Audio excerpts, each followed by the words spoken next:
অসুস্থতার কারণে রাষ্ট্রপতি মোহাম্মদ শাহাবুদ্দিনের পদত্যাগ। ভারপ্রাপ্ত রাষ্ট্রপ্রধান হাফিজ উদ্দিন আহমদ বিভ্রান্তির কোনো সুযোগ নেই জানালেন স্পিকার। স্বাস্থ্যগত কারণে পদত্যাগ করেছেন এবং বাংলাদেশ জাতীয় সংসদের স্পিকার হিসাবে পদত্যাগপত্র আমি গ্রহণ করেছি। আশা করি সকল ধরনের কনফিউশন এখন থেকে দূর হয়ে যাবে। 90 দিনের মধ্যে নির্বাচিত হবেন নতুন রাষ্ট্রপ্রধান। বঙ্গভবনের চাবি পাওয়ার সম্ভাব্য তালিকায় বিএনপির 6 জ্যেষ্ঠ নেতা। সিএনজি স্টেশনে অপেক্ষা ঘন্টার পর ঘন্টা, খালি হাতে ফিরছেন অনেকে।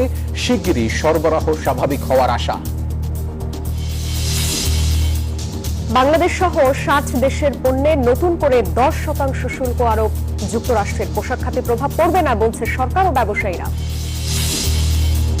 দেশে মন্দিরে মন্দিরে হাজারো ভক্তের মিলন মেলা। উল্টো রথযাত্রায় শেষ হলো সনাতন ধর্মাবলম্বীদের 9 দিনের উৎসব। দিল্লিতে বিক্ষোভ চলছেই। শিক্ষামন্ত্রীর পদত্যাগ সহ ককরোচ জনতা পার্টির 3 দাবি। 24 ঘন্টা সময় চায় মোদী সরকার। স্বাগত নিউজ 24 সংবাদে, সঙ্গে আমরা দুজন আছি। আমি জান্নাতুল সাদিয়া এবং আমি ফয়সাল মাহমুদ। দর্শক দেখছিলেন সুপার বোর্ড সংবাদ শিরোনাম। স্বাস্থ্যগত কারণ দেখিয়ে পদত্যাগ করেছেন রাষ্ট্রপতি মোহাম্মদ শাহাবুদ্দিন। ভারপ্রাপ্ত রাষ্ট্রপতির দায়িত্ব গ্রহণ করেছেন জাতীয় সংসদের স্পিকার হাফিজ উদ্দিন আহমদ। বিকেলে জাতীয় সংসদ সচিবালয়ে সংবাদ সম্মেলনে স্পিকার এই তথ্য জানান। ভারপ্রাপ্ত স্পিকার হিসেবে দায়িত্ব নিয়েছেন ডেপুটি স্পিকার কায়সার কামাল।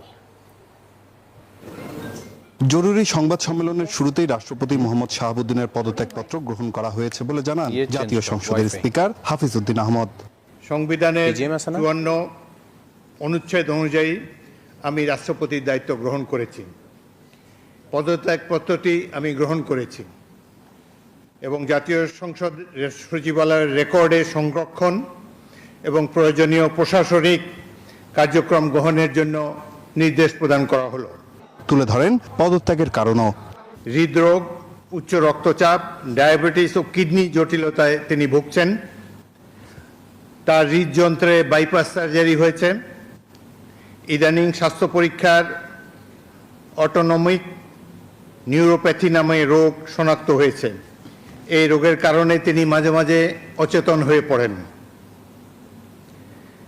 এসব রোগের প্রাদুর্ভাবে এবং শারীরিক ও মানসিক অসমর্থতার কারণে রাষ্ট্রপতির মতো গুরুত্বপূর্ণ সাংবিধানিক পদের দায়িত্ব পালন করা তার পক্ষে সম্ভব হচ্ছে না।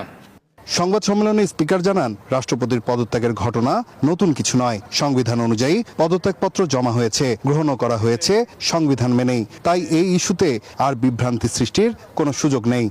লিখিতভাবে জানিয়েছেন তিনি কি রোগে ভুগছেন এবং মাঝে মাঝে তিনি অচেতন হয়ে পড়েন।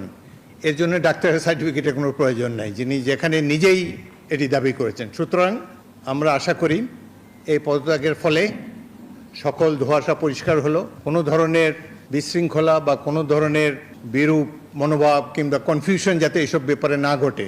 স্পিকার জানান, পতিত আওয়ামী লীগ আমলে নিয়োগ পেলেও বিএনপি সরকারের প্রতি মনোভাব ইতিবাচক ছিল সদ্য বিদায়ী রাষ্ট্রপতি মোহাম্মদ শাহাবুদ্দিনের। মাফিয়া সরকারের আমলে নির্বাচিত হলেও বর্তমানে জনগণের ভোটে যে সরকার নির্বাচিত হয়েছে তার প্রতি তিনি সমর্থন এবং শ্রদ্ধা প্রকাশ করেছেন সবসময়।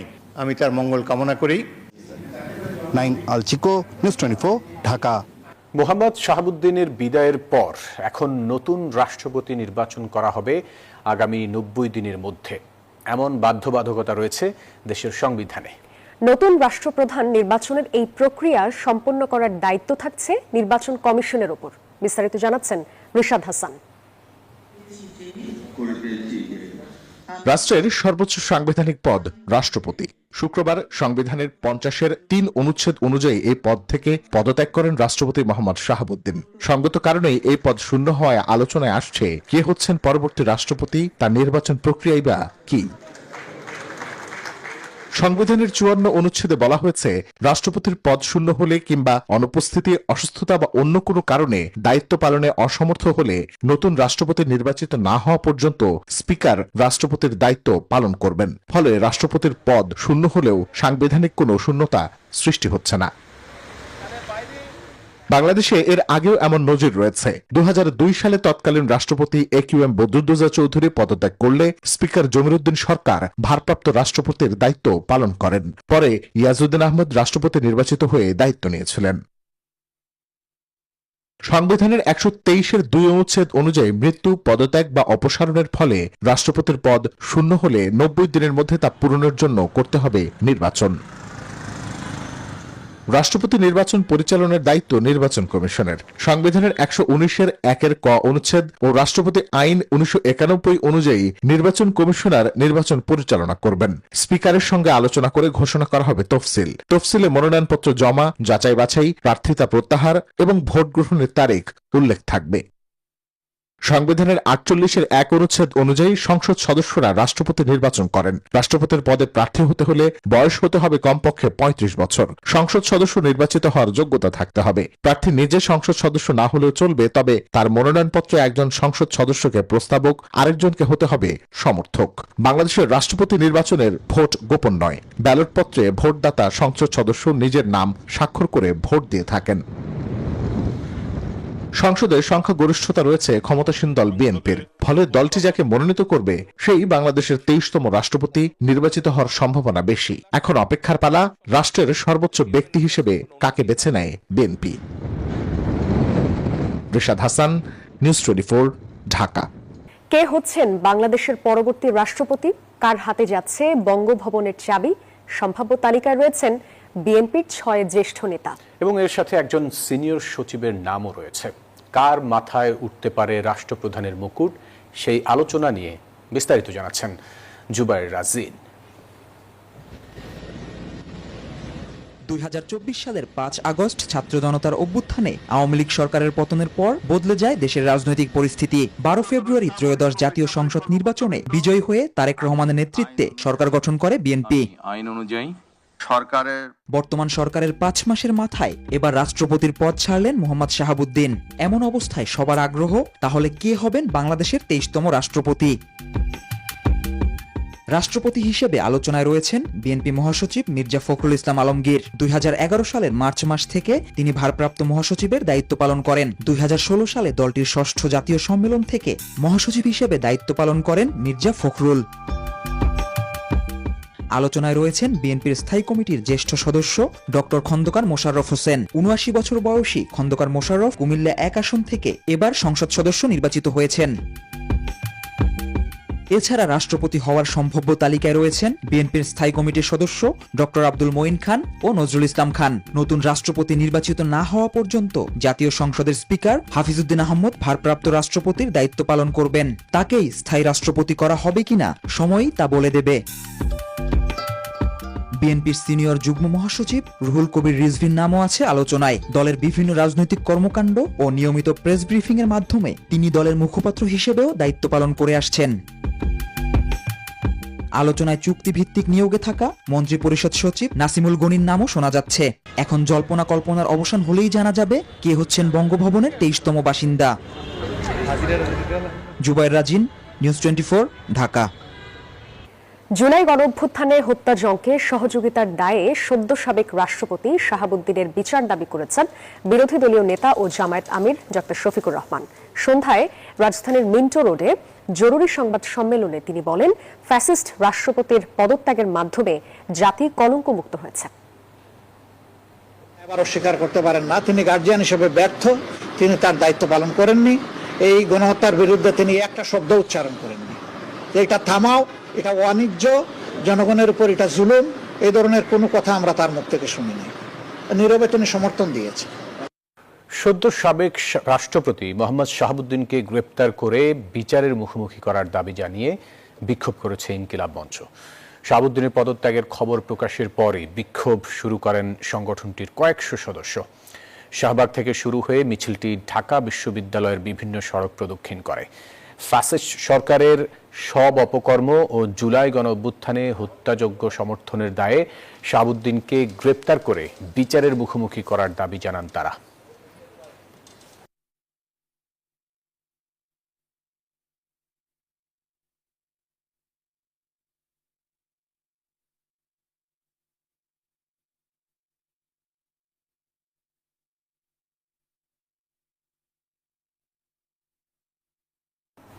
জোরপূর্বক শ্রমে উৎপাদিত পণ্যের বিরুদ্ধে নিষেধাজ্ঞা কার্যকরে ব্যর্থতার অভিযোগে বাংলাদেশ সহ 7টি দেশের পণ্যের উপর নতুন করে 10% শুল্ক আরোপ করেছে যুক্তরাষ্ট্র। তবে ট্রাম্পের আরোপ করা আগের 10% শুল্কের মেয়াদ শেষ হওয়ায় এই সিদ্ধান্তে শুল্ক হারে কোনো পরিবর্তন আসবে না। তাই বাংলাদেশের পোশাক খাতে আপাতত কোনো প্রভাব পড়বে না বলছে সরকার ও ব্যবসায়ীরা। বাংলাদেশের সবচেয়ে বড় একক রফতানি বাজার যুক্তরাষ্ট্র। সেই বাজারে বাংলাদেশের পণ্যের উপর আবারও 10% অতিরিক্ত শুল্ক আরোপ করল ওয়াশিংটন। প্রথম দেখায় বিষয়টি নতুন ধাক্কা মনে হলেও বাস্তব চিত্র কিছুটা ভিন্ন। কারণ চলতি বছরের ফেব্রুয়ারি থেকেই একই হারে একটি অস্থায়ী শুল্ক কার্যকর ছিল, যার মেয়াদ শেষ হওয়ার পর এবার 1974 সালের ট্রেড অ্যাক্টের সেকশন 301-এর আওতায় একই হারে শুল্ক বহাল রাখল যুক্তরাষ্ট্র। অর্থাৎ বাংলাদেশি পণ্যের উপর কার্যকর মোট শুল্কে আপাতত কোনো পরিবর্তন হচ্ছে না। গড়ে 15% নিয়মিত শুল্কের সঙ্গে অতিরিক্ত 10% মিলিয়ে আগের মতোই মোট শুল্ক থাকছে 25%। প্রকৃতপক্ষে শুল্ক পরিস্থিতির কোনো পরিবর্তন ঘটে নাই। এর আগে যেটা শুল্ক ধার্য করেছিল মার্কিন যুক্তরাষ্ট্র, সেটির তাদের আইন অনুসারে এটি 150 দিনের মাথায় উত্তীর্ণ হয়ে যায়। নতুন ঘোষিত একই মাত্রার শুল্ক সেটির স্থান নেবে। সো এটা একটা অ্যাকচুয়ালি রিপ্লেসমেন্ট, নতুন করে আর কোনো শুল্ক ধার্য হচ্ছে না। বাংলাদেশের জন্য কিছুটা স্বস্তির জায়গাও আছে। পররাষ্ট্র মন্ত্রণালয় বলছে তৈরি পোশাকের প্রধান প্রতিযোগী ভারত, পাকিস্তান, ইন্দোনেশিয়া, কম্বোডিয়া সহ বেশ কয়েকটি দেশও একই ধরনের অতিরিক্ত শুল্কের আওতায় এসেছে। ফলে প্রতিযোগিতার মাঠে বাংলাদেশ আপাতত পিছিয়ে পড়ছে না। যুক্তরাষ্ট্রের বাজারে বাংলাদেশের প্রধান প্রতিদ্বন্দ্বী ভিয়েতনামের উপর 12.5% শুল্ক আরোপ করায় কিছুটা সুবিধাজনক অবস্থায় আছে বাংলাদেশের রফতানিকারকরা। বর্তমানে মনে হচ্ছে যে আমরা কিছুটা ডেফিনেটলি অন্যদের থেকে বেটার অবস্থানে আছি। আমাদের কিছু কম্পিটিটর যেমন ভিয়েতনাম কিন্তু 12.5% পেয়েছে। সো ভিয়েতনাম হচ্ছে ইউএস এর মার্কেটে সবচেয়ে বড় কম্পিটিটর এবং সবচেয়ে ভালো করছে। সুতরাং অবশ্যই তার থেকে 2.5% কম, এটা আমাদের জন্য বেটার। তবে এই সিদ্ধান্তের রাজনৈতিক ও বাণিজ্যিক বার্তা বেশ গুরুত্বপূর্ণ। যুক্তরাষ্ট্র বলছে জোরপূর্বক শ্রমে উৎপাদিত পণ্য ঠেকাতে যেসব দেশ কার্যকর ব্যবস্থা নিতে পারেনি তাদের উপর চাপ তৈরি করতেই এই পদক্ষেপ। আলহাদি খান, নিউজ 24। রাজধানী জুড়ে এবার নতুন ভোগান্তির নাম গ্যাস সংকট। সিএনজি ফিলিং স্টেশনগুলোতে মিলছে না পর্যাপ্ত গ্যাস। ঘন্টার পর ঘন্টা লাইনে দাঁড়িয়েও খালি হাতেই ফিরতে হচ্ছে অনেক চালককে। জ্বালানি ও খনিজ সম্পদ বিভাগের যুগ্ম সচিব মনির হোসেন চৌধুরী জানান, মহেশখালী টার্মিনালের যান্ত্রিক ত্রুটি মেরামতের কাজ চলছে, শিগগিরই সরবরাহ স্বাভাবিক হবে। কোথাও ঝুলছে গ্যাস নেই সাইনবোর্ড, কোথাও আবার সামান্য গ্যাসের আশায় লম্বা সারিতে দাঁড়িয়ে শত শত যানবাহন। এই চিত্র এখন রাজধানীর বেশিরভাগ ফিলিং স্টেশনের। গ্যাসের সংকটে শুধু চালকদের আয় কমছে না, কমেছে সড়কে চলাচল করা সিএনজির সংখ্যাও। এর প্রভাব পড়েছে যাত্রী সেবা ও নগর জীবনে। এমনকি ব্যাহত হচ্ছে অ্যাম্বুলেন্স ও ওষুধ সরবরাহকারী যানবাহনের মতো জরুরি সেবাও। জ্বালানি তেলের দাম বাড়ানোর পর যে সংকট কিছুটা কমেছিল, এখন সেই ভোগান্তি নতুন নাম গ্যাস সংকট। রাজধানীর সিএনজি ফিলিং স্টেশনগুলোতে ঘন্টার পর ঘন্টা অপেক্ষা করতে হচ্ছে। সোনার হরিণ হয়ে উঠেছে এই গ্যাস, তবুও মিলছে না সেটি। ভুক্তভোগীদের অভিযোগ, গ্যাসের দাম বাড়ানোর পথ তৈরি করতে কৃত্রিম সংকট তৈরি করা হয়েছে। 9:30 গ্যাস পাম্পে ঢোকার পরে বলছে মেশিন বন্ধ করে দিতে, গ্যাস নাই। এখন গ্যাস কোন সময় আসবো তাও আমরা জানি না। গ্যাস তো পাইলামই না, মনে করেন ভাড়া তো মারতেই পাই না, তাই জমা দেবো কই থেকে আর খামু কি আমরা? দামটা বাড়ানোর জন্য এরকম ভোগান্তিটা আমাদেরকে পেতে হচ্ছে। দাম কমবো বাড়বে এটা কোনো ব্যাপার না, কিন্তু মানুষগুলা ভোগান্তি দেখলাম, ওখানে কয়েকটা অ্যাম্বুলেন্স দাঁড়ায় রয়েছে, অ্যাম্বুলেন্সে রুগী আছে। সংশ্লিষ্টরা বলছেন গ্যাসের চাপ কম, তাই চাহিদা মেটাতে হিমশিম খেতে হচ্ছে। রাতের বেলা সিরিয়াল নিয়ে থাকতেছে, দিতে পারতেছি না, লাইনে গ্যাস নাই। যেখানে 10 পিএসআই গ্যাস পাওয়ার কথা সেখানে 2 পিএসআই পাচ্ছি না। আজকে 7-8 দিন আমাদের পাম্পে টোটালি বন্ধ, কোনো গ্যাস নাই লাইনে, আমাদের মেশিনে চালু হয় না। জ্বালানি ও খনিজ সম্পদ বিভাগের যুগ্ম সচিব মনির হোসেন চৌধুরী জানান, টার্মিনালে যান্ত্রিক ত্রুটি মেরামতের কাজ চলছে, শিগগিরই সরবরাহ স্বাভাবিক হবে। গ্যাসের দাম বাড়ানোর কোনো পরিকল্পনা নেই সরকারের। আমাদের একটা এফএসআরই হচ্ছে যান্ত্রিক ত্রুটি হয়েছে। যান্ত্রিক ত্রুটির উপরে তো আমাদের কারো হাত নাই, ওইটা কাজ চলছে, কাজটা শেষ হলে পরে ইনশাআল্লাহ আবার সব স্বাভাবিক হয়ে যাবে। এটা মানে বিগ কোনো ডিল না, আমরা এক্সপার্টদের নিয়ে আসছি, ওরা কাজ করতেছে, ইনশাআল্লাহ খুব শীঘ্রই হয়তো সমাধান হবে।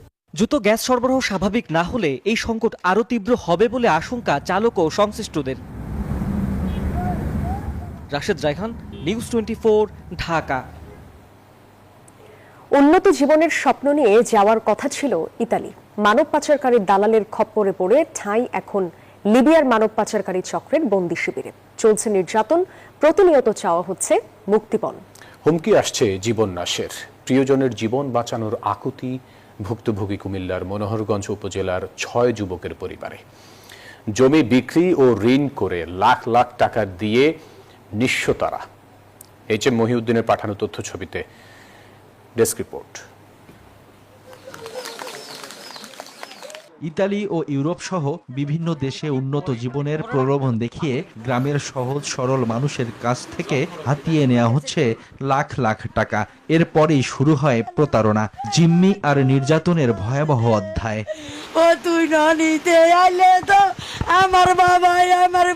সম্প্রতি কুমিল্লার মনোহরগঞ্জ উপজেলার খিলা ইউনিয়নের দিশাবন্দি গ্রামের 5 যুবক এবং লক্ষ্মীপুর ইউনিয়নের বেতিয়ারা গ্রামের 1 যুবকও পড়েন একই চক্রের কবলে।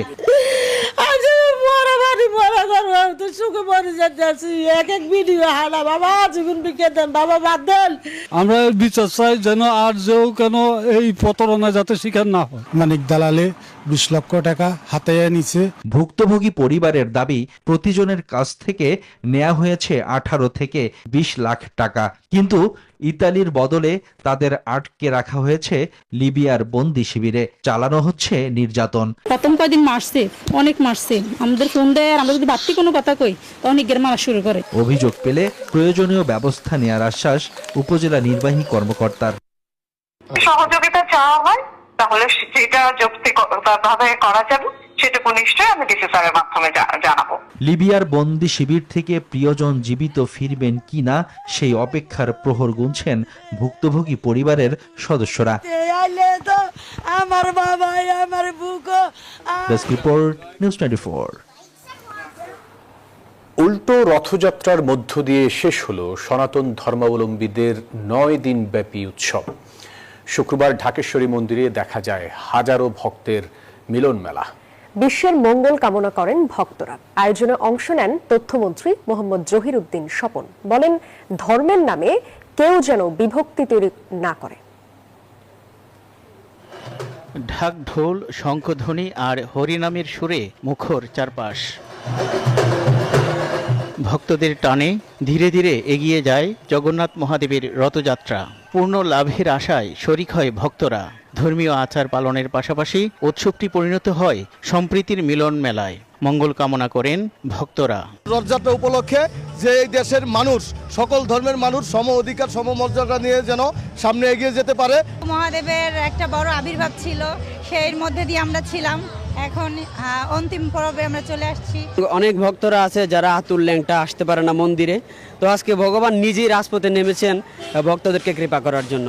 এর আগে উল্টো রথযাত্রার উদ্বোধন করেন ঢাকা উত্তর সিটি কর্পোরেশনের প্রশাসক আব্দুস সালাম। বলেন, সবার সম অধিকারে এগিয়ে যাবে দেশ। আর যারা ধর্মের নামে বিভক্তির কথা বলে তারা জাতীয় ধর্মের শত্রু বলে মন্তব্য করেন তথ্য ও সম্প্রচার মন্ত্রী।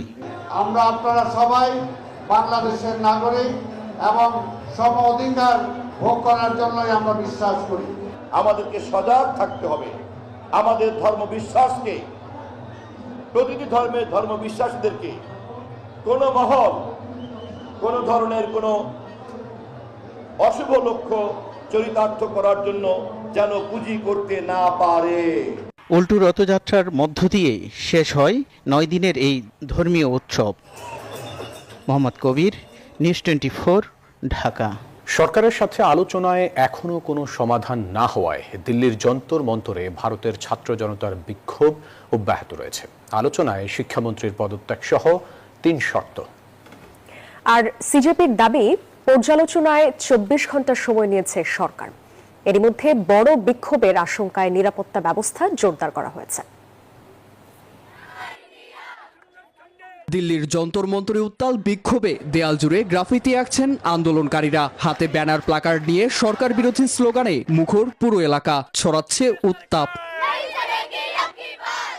এদিকে দিল্লির বিত্তুল ভাই পাটেল হাউসে কেন্দ্রীয় সরকারের সঙ্গে সিজেপির দ্বিতীয় দফার বৈঠক হয়েছে। দুই মন্ত্রীর সাথে বৈঠক করেন সিজেপির দুই প্রতিনিধি। সিজেপির পক্ষ থেকে জানানো হয়, শিক্ষামন্ত্রী ধর্মেন্দ্র প্রধানের পদত্যাগ, নিট সংক্রান্ত আত্মহত্যাকারীদের প্রতি পরিবারকে 1 কোটি রুপি ক্ষতিপূরণ ও আন্দোলনকারীদের বিরুদ্ধে মামলা তুলে নিতে হবে। শিক্ষামন্ত্রীর পদত্যাগের দাবিতে সরকারের সঙ্গে বিস্তারিত আলোচনা করেছি। দাবিটি বিবেচনার জন্য শনিবার বিকেল পর্যন্ত সময় চেয়েছে। সরকারকে স্পষ্ট জানিয়েছি, বিক্ষোভ শক্তিশালী হবে। এছাড়া শিক্ষা পদ্ধতির সংস্কার সহ 5 দফা প্রস্তাব দেয়া হয়। শিক্ষার্থীদের অন্যান্য দাবির বিষয়ে একমত হলেও শিক্ষামন্ত্রীর পদত্যাগের বিষয়ে সিদ্ধান্ত বদলাতে 24 ঘন্টার সময় নিয়েছে সরকার। তাদের 3টি প্রধান দাবি ও পরীক্ষা সংক্রান্ত 5টি সংস্কার প্রস্তাব ছিল। আগামীকাল বিকেলে তাদের সাথে আবার সরকারের মতামত নিয়ে আলোচনা হবে। এদিকে মন্ত্রিসভার বৈঠকে প্রশ্ন ফাঁস ঠেকাতে পাবলিক এক্সামিনেশনস আইনের সংশোধনী অনুমোদন দিয়েছে কেন্দ্র সরকার। এতে প্রশ্ন ফাঁসে জড়িতদের সর্বোচ্চ 10 বছরের কারাদণ্ড ও 10 কোটি রুপি জরিমানার বিধান রয়েছে। তবে এতেও তুষ্ট নয় দমনপীড়নের শিকার শিক্ষার্থীরা। দিল্লির পাশাপাশি নতুন করে হায়দ্রাবাদ, বিহার, কলকাতায় বিক্ষোভ মিছিল করছেন তারা। এর মধ্যেই লোকসভায় বিক্ষোভ প্রসঙ্গে তুমুল বাকবিতণ্ডায় জড়ায় সরকার ও বিরোধী দল। এমনকি বাইরে অবস্থান কর্মসূচি পালন করে কংগ্রেস সহ একাধিক বিরোধীরা। আন্দোলন ঠেকাতে দিল্লি পুলিশের ছুটি বাতিল সহ 14টি মেট্রো স্টেশন সাময়িক বন্ধ রাখা হয়েছে। এমনকি দিল্লি বিশ্ববিদ্যালয় ও জওহরলাল নেহেরু বিশ্ববিদ্যালয় শিক্ষার্থীদের বিক্ষোভ থেকে বিরত থাকার নির্দেশ দিয়েছে। নীরব দাস, নিউজ 24। আর এই ছিল নিউজ 24 সংবাদে। আরো সংবাদ ও বিশ্লেষণ জানতে ভিজিট করুন news24bd.tv তে। এতক্ষণ সাথে থাকার জন্য অসংখ্য ধন্যবাদ আপনাদের।